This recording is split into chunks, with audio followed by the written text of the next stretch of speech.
Geek Tank Radio. News Talk 98.9, the roar of Memphis.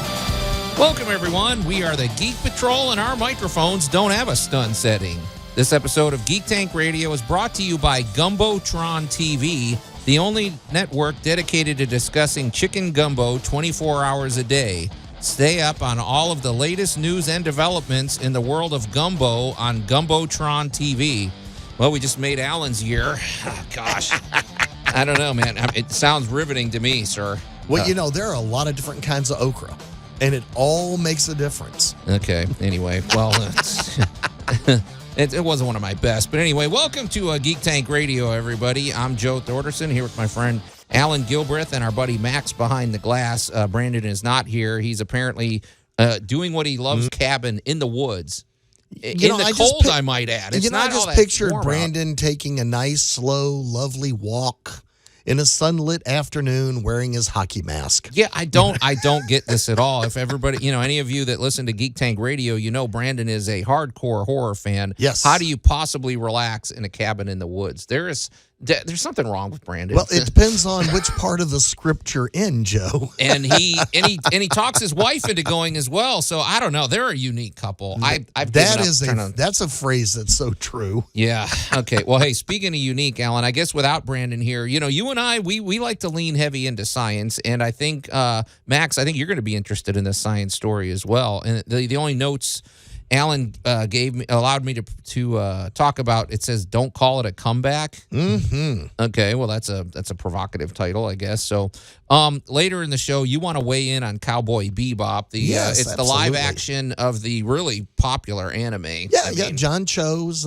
giving it a shot. I think we need to pay a little attention to it. Okay. It's funny, Allan, because after the convention, I sort of just detox, or I sort of relax, and I get caught up on things that I haven't had a chance to see. Although there were a bunch of new releases, among them King Richard on HBO Max, which Max, you saw that, right? That was we might weigh in on that. That was Excellent. A very interesting, true story. Max and I think, have both seen the first episode of Hawkeye on Disney Plus. And I before we get to that, though, I have to weigh in on this documentary that Peter Jackson did about the Beatles called Get Back. Okay, I'm very curious about that. All right, Allan, here's the thing. We're all Beatles fan. I mean, well, everybody's a Beatles fan. They have it's more or less you're kind of a fan of a particular era. Personally, once they turned hippie, that's when I thought their music really took off.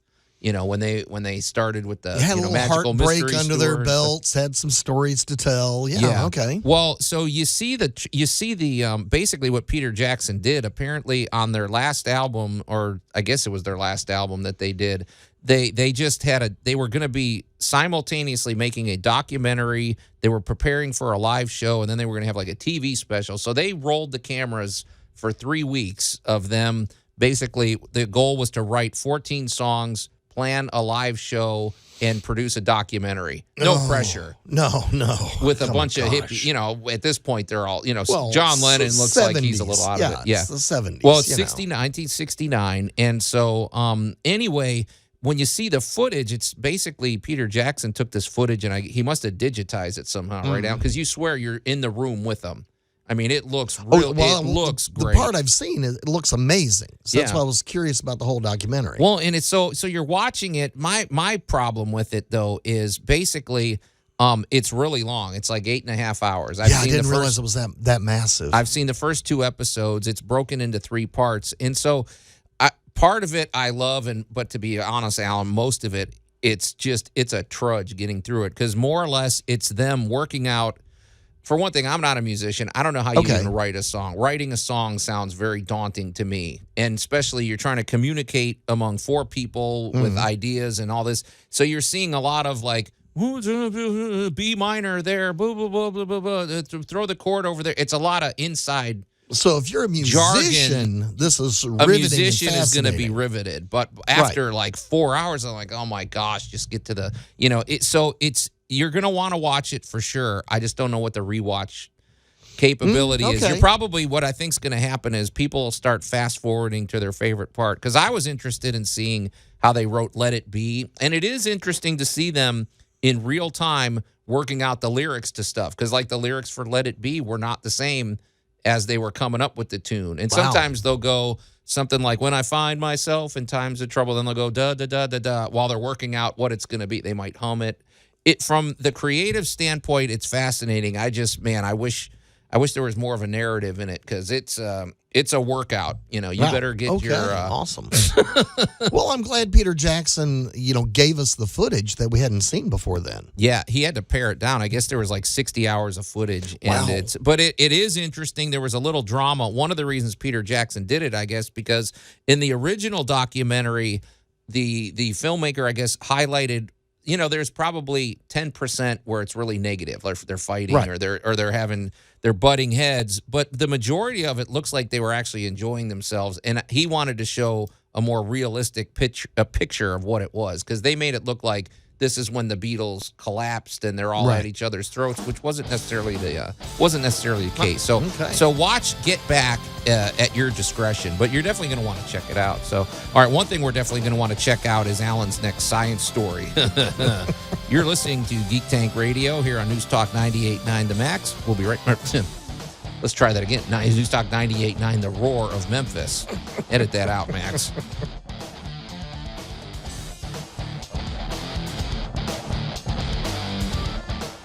Geek Tank Radio. Your mother was a hamster and your father smelt of elderberries. News Talk 98.9, The Roar of Memphis. Well, can't argue with that, Allan, actually. Yep. I'll own that. And welcome back to Geek Tank Radio. I'm Joe Thorderson here with my friends Allan Gilbreth and our buddy Max behind the glass. And not Brandon. He is out in the woods enjoying nature in the freezing cold with his wife. Go figure. A horror fan that likes to be in the middle of nowhere. Do they have Wi-Fi out there? I don't think he cares. He has hockey mask and other toys to play with. I don't think Brandon functions without Wi-Fi. I don't think he would know what to do. So, hey, Allan, for science, tell us what you got, because I feel like there's going to be levels of this that I'll approve of, and others that'll be horrifying and have terrible implications for humanity. Hail science! Yes.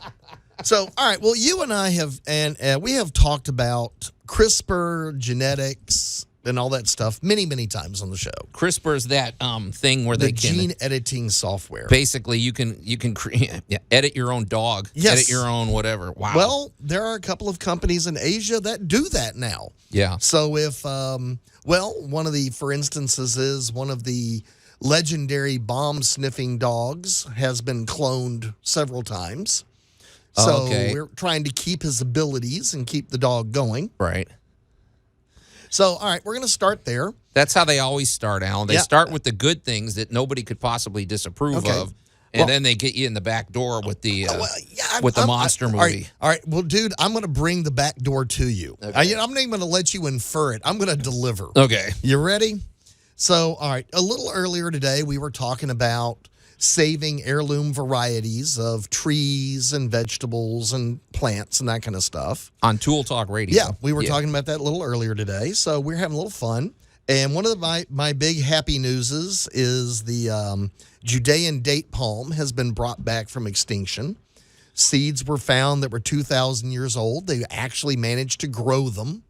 And that was back in 2005. Well, now let's fast forward to today. From King Herod, no less. Yes. And the trees are now living, growing, and producing fruit. Right. That's impressive. So in other words, hats off to whoever designed the Tupperware back in those days. I mean, just the storage, they did a good job in keeping it sealed up. So, these seeds made it 2,000 years. Yeah. So then we were talking a little bit. Now, we've talked about climate change now and again. And with climate change, we're starting to find a lot of stuff. Well, I keep thinking of Greenland, Allan, because that's the one that's the easiest that you can track the easiest, because they said there's a bunch of glaciers that aren't there anymore. So now we're exposing things that have been frozen for thousands of years. All right, so not dried out and desiccated, but actually frozen. And pre-nuclear, because you said our world has changed ever since we started testing nuclear. Whatever, fusion, nuclear things change the whole atmosphere, I guess. And now it's suddenly exposed to something that's been protected from that for thousands of Yes. years, which has its own input. I'm keeping a checklist, I Max, say, of all the man, monster he's- movies we're unleashing here. It's. so. I'm looking at Max going, wow, he's been paying attention. It's kind of scary. No, I pay attention to this. All right. Well, now you remember that CRISPR word we brought up a couple of years ago about being able to really easily and quickly gene edit something. Yeah, that's That's weird the one that's implications, got you working on. Okay. Now we've talked about bringing back the woolly mammoth a couple of times. There are a lot of people scouring Siberia, Greenland, Iceland, all of these areas that used to have glaciers that, miles deep of ice that have now retreated, and we're now finding woolly mammoths, ibex, horses, and stuff like that in the permafrost. Wait a minute, Allan. Glen Ellen, Illinois, my hometown, they found a woolly mammoth in, I can't remember if it was like in the swamps. I think they found it in Prairie Park or whatever it's called. And it is now in display in the Wheaton College science segment. And I remember as a kid, we'd go there on a field trip, and one half of it is the skeleton, and then it's on a rotating thing, and then they rotated and somebody recreated the fur and all the other stuff. But surely there's enough DNA in that to, couldn't they get the bone marrow out of there or something? And that's just in suburbia, Keep Chicago. coming. I mean, so keep coming. You're getting there. All right, it's time to introduce you to Ben Lamb and Harvard geneticist George Church. Okay. They just back in September announced the creation of a new company named Colossal. Okay. Can you cue the movie music for me, Max? That's just awesome. Colossal. It's Colossal. And they are a gene editing company. And their first major project, they are, as they put in their words, bent on de-extincting the woolly mammoth using CRISPR. To get started. We're de-extincting. That's an interesting name. I love that phrase. So basically, you are correct. We have been gathering. There have been a number of companies gathering extinct DNA. So we've talked about plants and animals. Plants, animals. Of the most recent success at that was an ibex. Was basically a type of antelope, and they went extinct very, very recently, and that has now been reversed. Huh. So we have actually been able to more or less clone them back into existence. Oh, boy. So here we go. So now let's take $15 million and let's aim for something big and fuzzy. Okay. So they've gone through the genome of the woolly mammoth as we've been able to see it so far. Yeah. And they have basically isolated about 60 areas in the genome that make the woolly mammoth not an Indian elephant. Wait, I'm confused. What do you mean? Okay. In the elephant family that distinguishes it from a standard elephant. hang on. There's all kinds of different elephants. But there is a strain of Indian elephant that is the more primitive of all the elephants. It is the closest relative to the mammoth we have alive today. Okay. So they have compared the genomes of this line of Indian elephants to the genome of the woolly mammoth as we know it. And they have found 60 spots that they think if we CRISPR just right. Oh, boy. Here we go. Are you ready, Joe? You sitting down for this? We may able to de-extinct a big furry elephant. See, Allan, here's where my mind went. Okay, that's fine. So we're gonna take. They may come across, like you said, they may come across fruits or vegetables that somehow there was enough to preserve from 1,000 years ago. They may come across animals that you could preserve. And then we were talking earlier on Tool Talk. I thought it'd be cool if you could bring back some woods that maybe some exotic woods, and you could even tweak the woods so that maybe they have different characteristics. So for a woodworker like me, I think that's great. Well, what if somebody decides that they want to bring back Hitler or somebody? What if they want to clone him or bring back some? Well, that's where it gets a little dicey because then it goes into, just because it's a clone of somebody doesn't mean they would behave the same way. But right. I feel like you would make a baby of that person with the same genetic makeup, but you don't have the life experience and you don't have the nature versus nurture Yeah, argument. J.J. Abrams, because I'm not going to talk about the Rise of Skywalker nonsense. Well, but anyway, go ahead. So, but that's where my mind went. I'm just like, this is man, we are just at the beginning of. This is a whole new world. Oh my gosh! Because then you talk about aggressive. We were talking about the deadlines and stuff. We do this all the time. And they want to have some baby mammoths able to roam around the tundra by 2027. Okay, now so this is something. This isn't even one of my bait and switches on you, where I'm going. This is something they're working on. This is something that is in production now. Okay, so a woolly mammoth, they would want to be in the colder temperatures, obviously. Right? Would they be an Arctic? Yes, they're an Arctic animal. Now, where do they get like their a food? muskox? I mean. Well, the tundras, we have plenty of tundra across Canada, Alaska, Siberia, all that, I could see them being more comfortable in like Alaska or somewhere where there's got to be some vegetation and things for them too. Oh, yeah. There's plenty of things. As a matter of fact, the great Arctic grasslands that the woolly mammoths and all of that inhabited have mostly been grown up with trees at a lack of the big elephants, right? So there's plenty of stuff for them to eat. Allan, what I'm wondering about is one thing that is interesting about this is I've seen some different videos. I've seen different documentaries where people say we have a misconception about what dinosaurs actually look like. We have this thing that all of them are gray and all of them are just scaly, whatever. And you've brought us stories. They might have been very colorful. They might have even resembled giant violent chickens. They might have had colorful plumes on them, right? The fact that a T-Rex looked like a big bird with teeth. Right. Yeah, exactly. So that's what I'm getting at. So we may have these preconceptions of what a woolly mammoth would eat and how they would behave, but if you bring one back, now then you get a sense out of what they would actually do. But then the question would be, how do you get an accurate play? Do you just stick them out in a field and let them select where they want to go? Or I don't know. All right. Well, we have the stomach contents of any number of ones that have been found frozen. So we do know what they were eating. Okay. And we do have close relatives today. We have elephants. So we do know how elephants eat and behave. Okay. So with that said, are we really honestly bringing back a woolly mammoth? Because in reality, we're bringing in a new synthetic being. Well, that's what I wondered. Like, how much are we talking about? 90% woolly mammoth? Are we talking about, I don't know. It's going to look like a woolly mammoth. It's going to walk like a woolly mammoth. It's going to sound like a woolly mammoth. It's going to be close. Yeah. Close enough. Okay.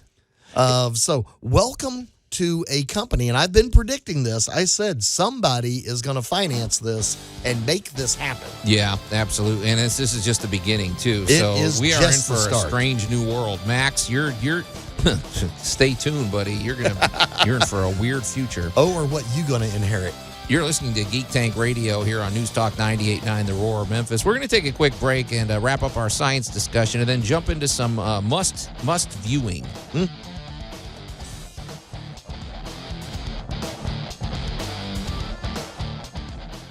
Geek Tank Radio. Wait a minute. You don't got movie sign till I say you got movie sign, capiche? News Talk 98.9, The Roar of Memphis. Wow, I've never heard him get undercut like that, Alan. Okay, I didn't know anybody else was up there on the satellite of love there. And welcome back to Geek Tank Radio. I'm Joe Thorderson here with my friends Alan Gilbreth and Max behind the glass, and not Brandon. He is in the middle of the woods, camping out, doing whatever he does to relax. In the plus he goes there in the cold weather, Alan. I just don't understand him. Him and his wife are. I gave up trying to figure them out. They are truly blessed to be together. Yeah, we leave it at that.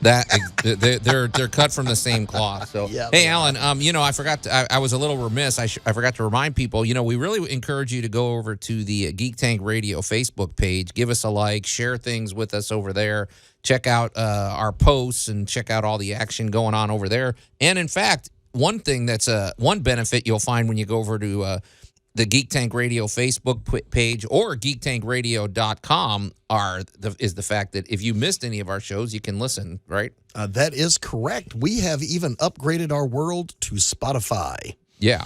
So you can Spotify's a take great us with platform. you. Yeah. So just hit the link. And I would say subscribe to Spotify. Give us a 5-star review because, that actually does help. And if you subscribe, that way, whenever we drop each episode, then you can get it and share it with your friends and listen 24 hours a day. So, well, Allan, before the break, once again,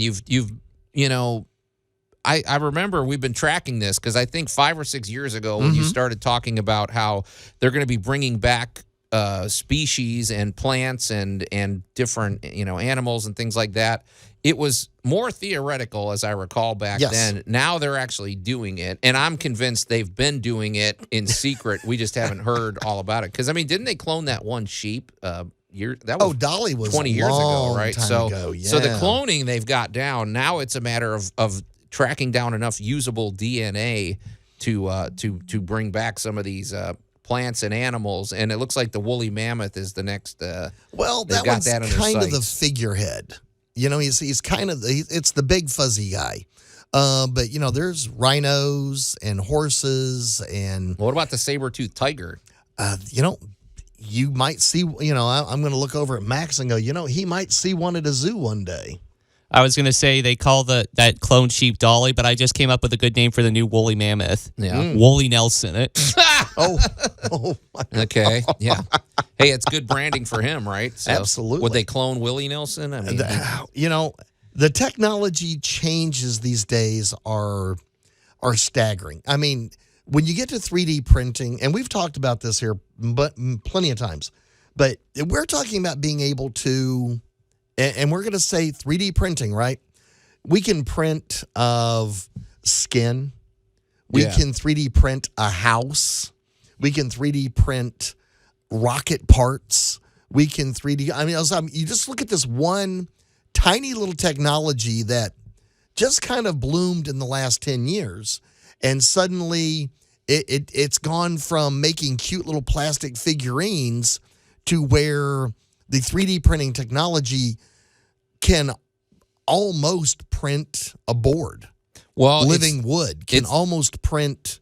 Well, it can print chicken. It's getting to that point, Not Allan. a chicken, but chicken. And homes of the future may not be the majority of it is framed in wood. Well, that may not be the case. I was watching a special on YouTube about a company that they basically use a 3D printer to frame the house, and there's nothing wood in there at all. No. And it's also, a lot of times when you're building something, folks, you have a lot of scrap. If you go to a construction site, you're going to find a huge scrap pile. Yes. And I don't know the percentages, how they break down, but basically this 3D printed house, it was something like, it's like 96% of what they print is part of it. There's only like 4% waste. I know there's more than 4% waste on any given job site. It's probably closer to 30%, honestly. So that's pretty interesting. Well, we were talking earlier about homes of the future, talking about them all having an AV control center or possibly having a house battery so all of these technologies are coalescing and colliding. So now we're to 3D printing a house, to having a genetic program like CRISPR that brings the ability to edit genes to about as fast as you can type on a keyboard. If you know what you're looking at, you're typing and making this happen. So kind of a lot, it's one of these predicting the future. Michael Crichton, I've got to tip my hat to you. There's a whole big scene in the Jurassic Park thing is like whether this is a real dinosaur or not. Right. And what it is a dinosaur-like synthetic being. And well, because it's part frog, right?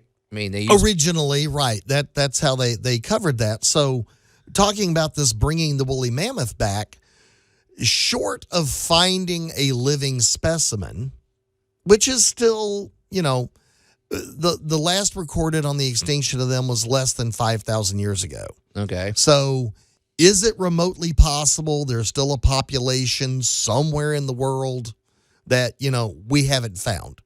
It's possible. It's not very probable, but it's possible. So, but we're going to take as close as we can get.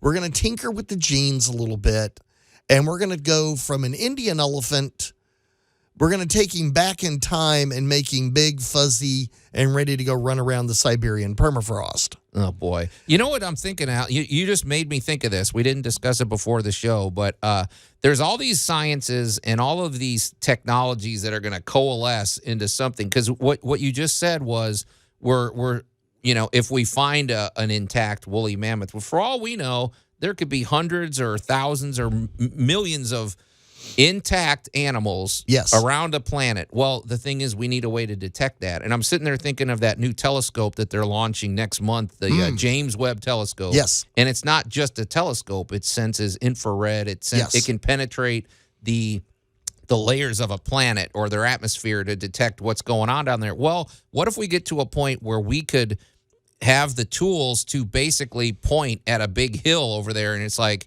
oh, okay, well, if we dig right there, we're going to pull out a whole family of woolly mammoths that are perfectly intact, or you can point it down in the ocean and see. I feel like the detection part, we're still really just at the beginning of any of this stuff. The world is full of so many mysteries that if you could just look under the ground, the ground LiDAR. under our feet, who knows what's going on under LiDAR. there. Have you seen Lidar technology yet? No. What's that? That is, LiDAR is light emitted, is basically a laser that you can fly over, let's say, Machu Picchu, a lost civilization. We found it. We've been digging it up.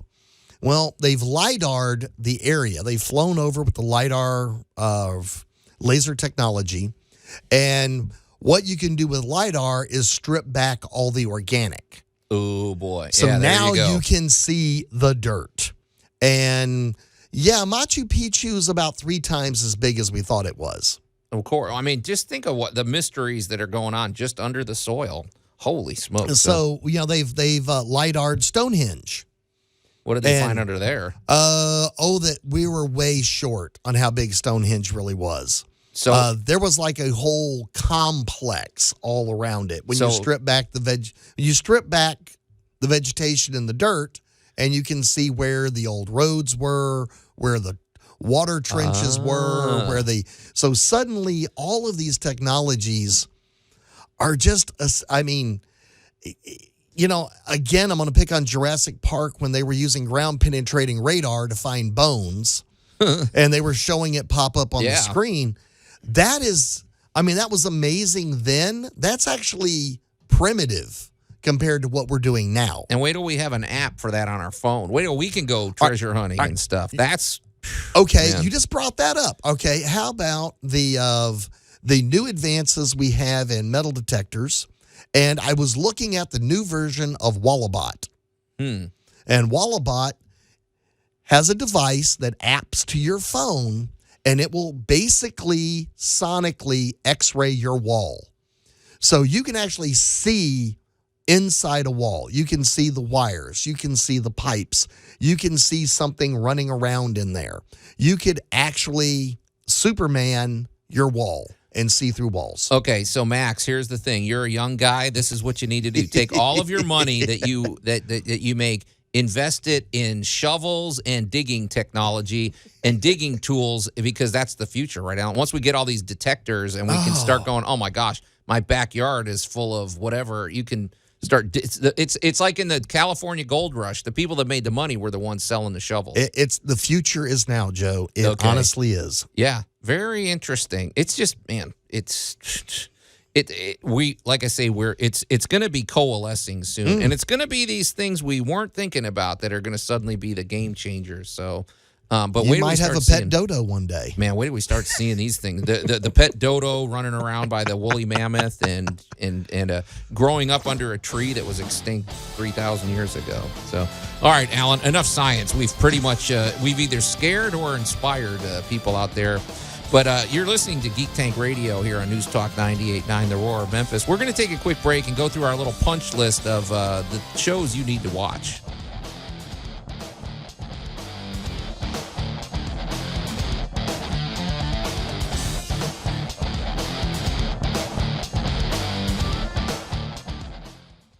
Geek Tank Radio. News Talk 98.9, The Roar of Memphis.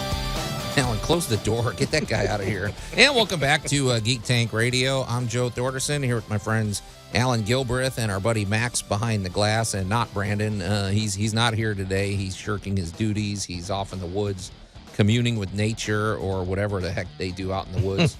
I don't know, man. In the cold. Go figure. I just have a feeling there's a hockey mask and a machete involved. Yeah, That's all I gotta absolutely. say, so. Hey, we invite you to go to our Geek Tank Radio Facebook page. Give us a like. Follow us there. And also, if you miss any of our past shows, Alan has been dutifully posting all of our past shows over on Spotify, which is a great platform. So you can go there. But what we like is go to the Geek Tank Radio Facebook page or go to the Geek Tank Radio website. You know, either way, the links are posted there. But I like the Facebook because they can interact with us more easily there, Alan. So, but they can send us an email at geektankradio.com, and they can always smash that Spotify button.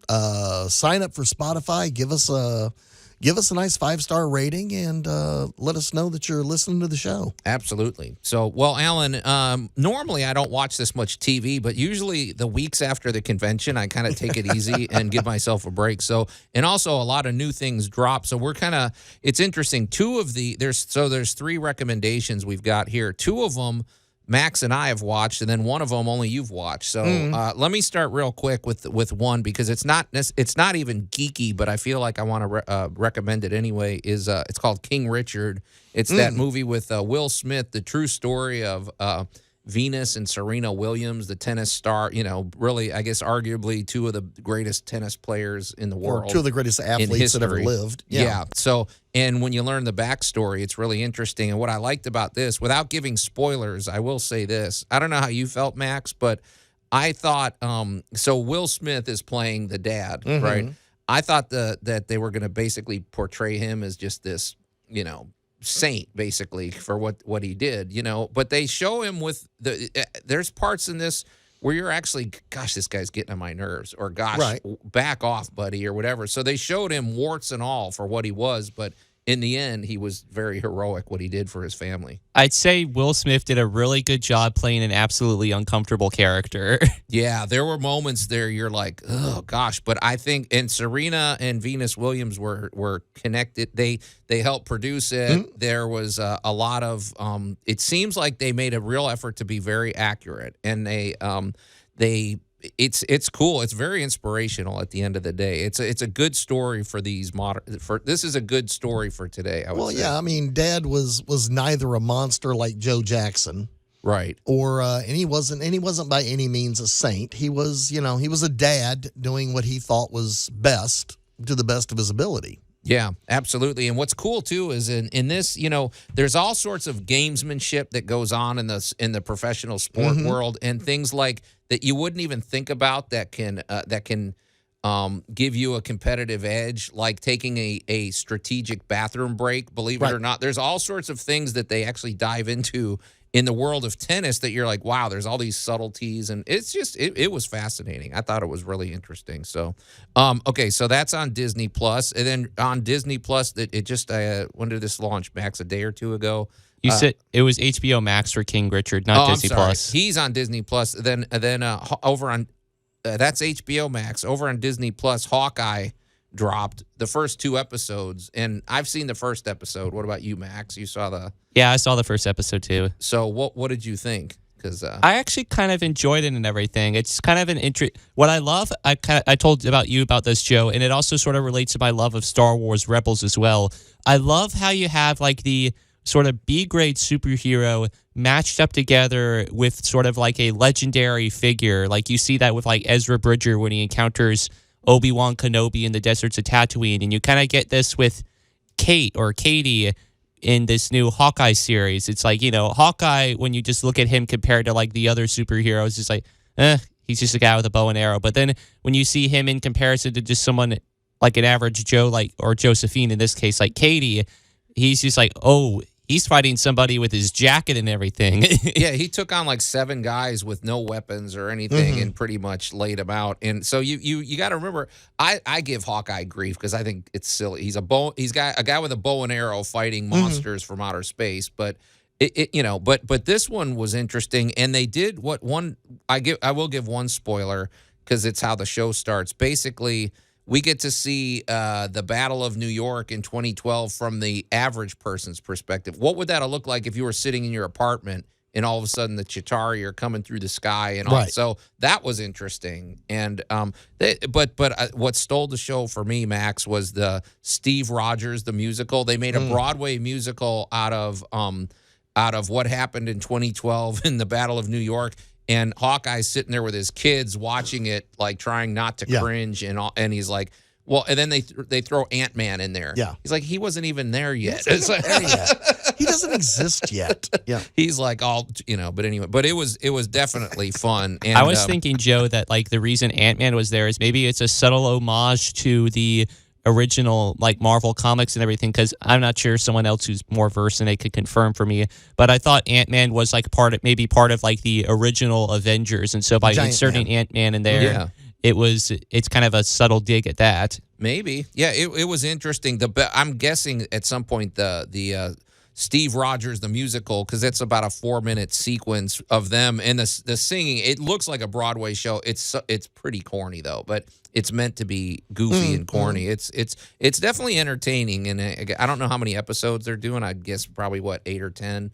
That sounds like a typical season 1. So we'll follow that. But now shifting gears, Alan, this is a show Max and I have not seen, and I know, Max, you're a fan of Cowboy Bebop, the anime, right? So, oh yeah, definitely. Okay, so Alan, you've seen the transition to a live version. We've been hearing rumors about this. I don't know, Max, for how many years? 3-4 years they were trying to do this, at least.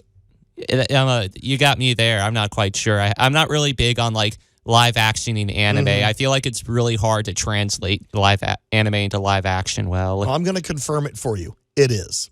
Okay.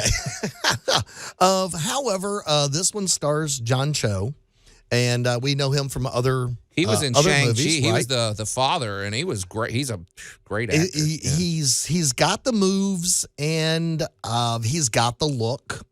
The one that's kind of the breakout in this is Mustafa Shakir, who plays Jet Black. That was a difficult character because that's the actual stabilizing central character of Cowboy Bebop. Yeah. And I got to give Mr. Shakir props. He plays the character pretty well. So, I mean, you can actually kind of go, all right, this is the guy who's actually the bounty hunter, the actual cowboy. And the other two, Daniela Pineda plays Faye Valentine. And both she and Spike, if you're fans of the show, are extremophile characters. Isn't that kind of how a lot of anime characters, they're very exaggerated and animated. So yeah. Cowboy Bebop was really unique when it came out because you had a stabilizing character in the middle. You had probably some of the best villains. And I'm going to look at Max and go, which was your favorite? Vicious. You loved Vicious. That's a funny name for a villain. I mean, it's pretty straightforward. Oh, but Vicious was, all right, Spike Siegel is an ex-assassin, and Vicious was? He was also he's a current assassin, and he's kind of got a little bit of like power ambitions in his old gang or mafia. Yeah. So is this a series? This is how many? I think the original anime was 26 episodes, if my mind serves me correctly. So this will be a limited. I thought it was more episodes than that. No, it was. There was a series of things like Reign the Conqueror and several other animes that had a full story arc that only lasted 20 to 30 episodes. I'm not against. I kind of like that, honestly. I mean, that's what you like about Death Note. It was very self-contained. Yeah.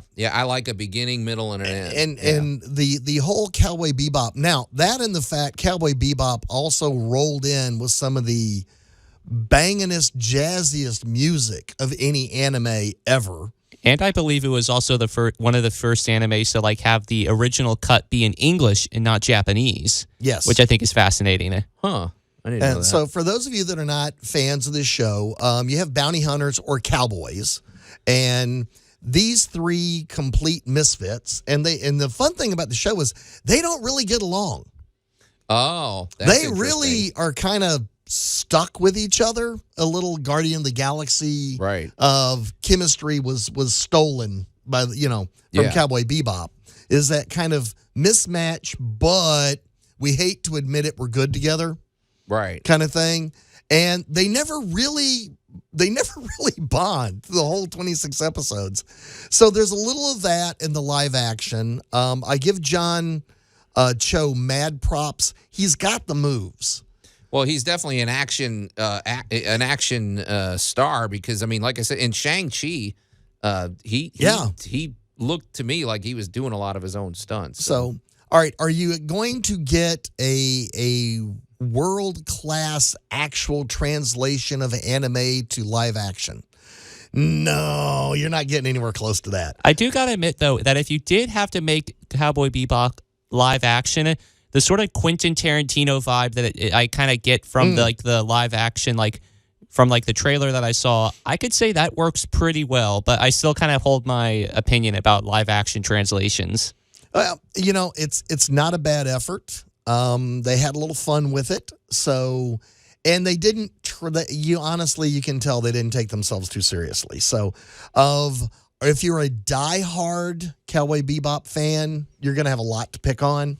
If you just like a little mindless entertainment, and it's kind of fun, and it's got a kicking soundtrack, and they're going to blow up a lot of stuff, and they're going to have some really bizarre villains. It's a cool show. Would this make somebody, if they like this, would they want to check out the anime? Like, in other words, maybe the best way, if you're new to this, yes, watch the live action and then watch the anime, because the anime is probably going to be better Definitely anyway. In that order. If you've never seen Cowboy Bebop, watch the show on Netflix, have a good time with it, and then go catch the original. It's kind of like, for me, like with, although I wouldn't compare them in the quality, is like checking out the Dune movie before you start digging into Frank Herbert's lore. Yeah. Yeah, actually, I think the movie preps you to read the book. Right. Yeah. Yeah. Because and we're not talking about the '80s movie. Although I know, Alan, you were a fan of that one, but it was a now lot that of you've fun. seen the new one, it's kind of like put that one on the bookshelf. So, but okay, Cowboy Bebop. That's must viewing. And I will say, just in case, check out Shang-Chi if you missed it when it was in the theaters. It's a lot of fun and it's really well done. So. Well, we hope we hope today's episode of Geek Tank Radio has been really well done. If it hasn't, you can have your money back. Contact us at geektankradio.com for your full refund. But it's time to get out of here. So until next week, we are the Geek Patrol, and I am Joe Thorderson. I'm Maximilian. And I'm Allan Gilbreth, and I'm going to challenge all of you to come up with stories of what Brandon did in the woods this week. See you, Space Cowboy.